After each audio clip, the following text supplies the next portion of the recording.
सुरुवातीला बातमी आहे राजकीय वर्तुळातून। नाराजी नाट्यानंतर पुन्हा एकदा रवींद्र चव्हाण विरुद्ध शिवसेना संघर्ष उफाळून आला आहे। अंबरनाथ नगर परिषदेच्या निवडणुकीमध्ये दोन्ही पक्षात थेट सामना रंगणार आहे।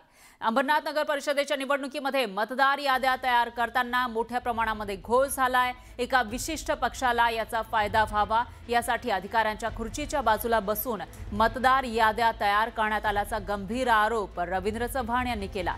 अनेक प्रभागांमध्ये उमेदवारांच्या नातेवाईकांची नावे त्या उमेदवाराच्या प्रभागात टाकण्यात आली आहेत। त्यामुळे अशा प्रकारे एका विशिष्ट पक्षाला फायदा देण्यासाठी ज्या अधिकाऱ्यांनी ही कामे केली त्यांच्यावर फौजदारी कारवाई व्हावी अशी मागणी चव्हाण यांनी केली आहे। पण या सगळ्यामध्ये भाजप प्रदेशाध्यक्ष रवींद्र चव्हाण यांचा रोख नेमका कोणत्या पक्षाकडे आहे यावरून चर्चांना उधाण आलंय। त्या अधिकाऱ्यांनी हा जो घोळ केलाय त्यांच्या खुर्च्यांच्या बाजूला बसून या याद्या तयार करण्याचं काम झालंय हा आमचा आरोपच आहे। तर त्यांनी या सगळ्या सुधाराव्यात, अन्यथा यांच्यावरती सर्वांवरती ज्यांनी हे केलंय त्यांच्या सर्वांवरती कायदेशीर कारवाई करावी असं आमचं स्वतःचं सर्वांचं मत आहे।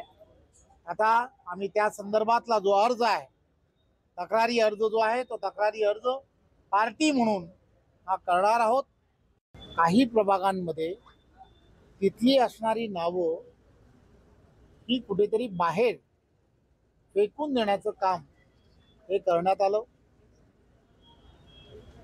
की जेणेकरून त्याचा पॉलिटिकली फायदा हा कोणाला तरी दुसऱ्या पक्षाला होऊ शकतो।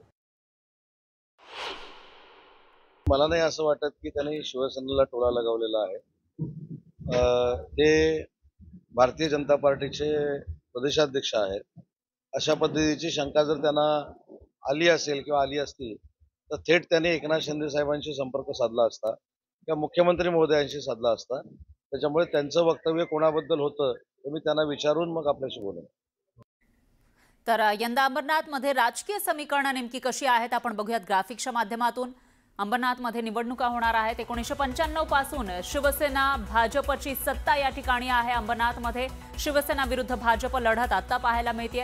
तर शेवटच्या क्षणी युतीची जी बोलणी आहे ती फिसकटलेली होती आणि त्याच्यामुळे आता दोन्ही पक्ष हे स्वबळावर लढणार आहेत आणि या ठिकाणी दोन्ही पक्ष जे सत्तेमध्ये आहेत असे भाजप आणि शिवसेना आमने सामने आहेत। नगराध्यक्ष पदासाठी चुरशीची लढत या ठिकाणी पाहायला मिळते आणि अशामध्ये भाजपच्या प्रदेशाध्यक्षांनी हा गंभीर आरोप केला आहे। तर मनीषा वाळेकर या शिवसेनेच्या उमेदवार आहेत आणि त्यांच्या विरुद्ध तेजश्री पाटील या भाजपच्या उमेदवार आहेत। त्यामुळे या ठिकाणी चुरशीची लढत पाहायला मिळते। चुरस वाढलेली आहे। शिवसेनाच्या आमदार किणीकर गटामध्ये नाराजीची चर्चाही आहे।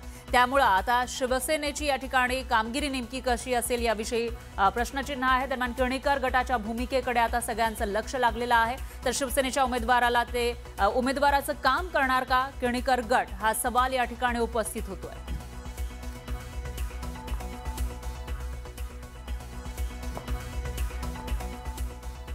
दरम्यान मतदार याद्यांमधील घोळासंदर्भात राज आणि उद्धव ठाकरेंनी निवडणूक आयोगाला पत्र लिहिलंय। याद्यांमधील घोळ दुरुस्त करा किंवा निवडणुका रद्द करा अशी मागणी ठाकरे बंधूंनी आपल्या या पत्रातून केली आहे। तर शिवसेना युबीटीचे आमदार आदित्य ठाकरेंनी मनसे नेते बाळा नांदगावकर यांच्यासोबत निवडणूक आयुक्तांची भेट घेतली।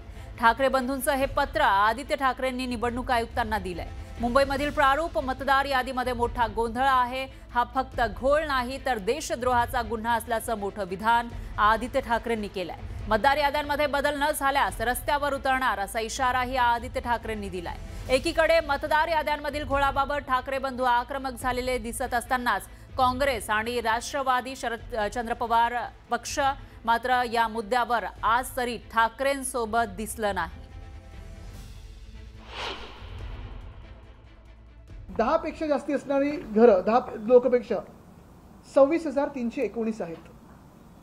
या 26,319 घरांमध्ये 8,32,326 लोक राहतात। आता हा आकडा एवढा मोठा आहे।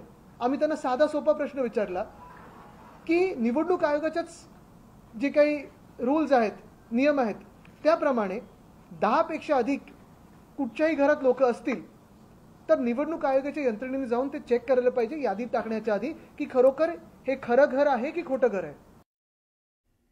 दरम्यान भाजपचे प्रदेशाध्यक्ष रवींद्र चव्हाण यांनी सुद्धा विरोधकांच्या सुरात सूर मिसळताना ते दिसून आले. डॉक्युमेंट्स पोलीस यंत्रणेबरोबर जाऊन प्रत्यक्षात जाऊन तपासा, कागदपत्र तपासा आणि मग या सगळ्या याद्या ज्या आहेत त्या व्हेरीफाय आहेत असं ज्या वेळेला सिद्ध होईल त्यावेळेलाच खऱ्या अर्थाने निवडणुकीला सामोरं जाणं पारदर्शकतेपणाने